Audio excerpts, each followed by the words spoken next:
Assalomu alaykum, xayrli kun. Yaxshimisizlar? Yaxshi tomoninglarmi? Kayfiyatinglar yaxshimi?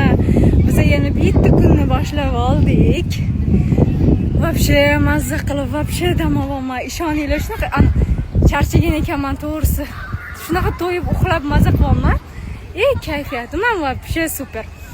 Biza sizlar uchun yana, конечно, realislavamiz. Вообще mazza qilib hozir plyajlarda dam olamiz. Qalaysizlar? Salom. Xullas, вообще kayfiyatimiz zo'r, вообще. Da. Lekin men bu gul hech ham turmayapti. Mana bu gulchalarimiz tushib ketyapti. Atmosferani qaranglar. Iloyim hammanglar kelib, ko'zinglar bilan ko'rib maza qilinglar. Keladiganlarga, конечно, tavsiya qilgan bo'lardik.